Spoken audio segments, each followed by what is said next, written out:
মানে স্পিকার, শাদী যদি জায়েজ না হয় তাহলে পরে লিজিটিমেট হয়ে যাবে না বাকিটা?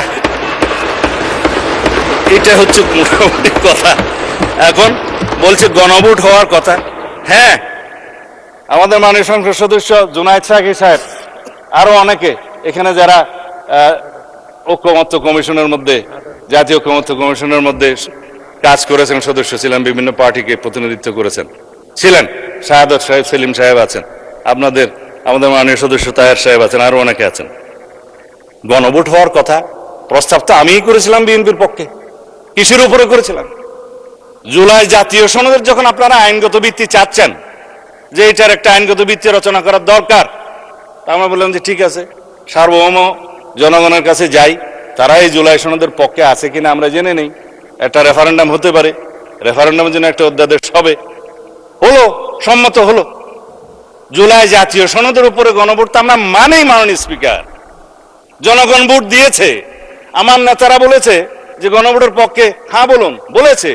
কারণ এই জুলাই জাতীয় সনদ স্বাক্ষরিত হওয়ার পরে হঠাৎ করে একটা নাজিল করলো যে জুলাই জাতীয় সনদ উইদিন ব্র্যাকেট সংবিধান সংস্কার আদেশ নামে একটা জিনিস, না বাস্তবায়ন আদেশ 2025 11 নভেম্বর সম্ভবত, কোথায় গেল বইটা, যাই হোক।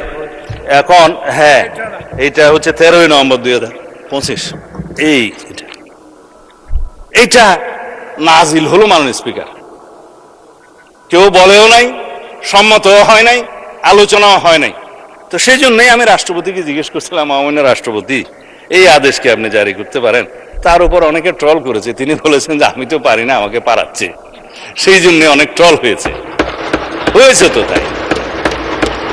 এখন কথা হলো, যিনি ইস্যু করছেন তিনি কেন ইস্যু করলেন, সেই প্রশ্ন তাকে করেছি।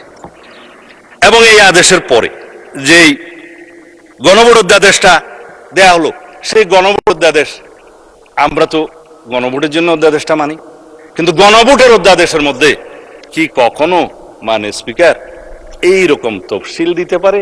জুলাই জাতীয় সনদের এই 48টা তফসিল এখানে দেয়া আছে, দিয়ে নোট অফ ডিসেন্টের কোনো পোর্শন এখানে রাখা হয় নাই। It is also a fraudulent ordinance, যে 30টা প্রভিশন আউট অফ 48 এখানে বলা হচ্ছে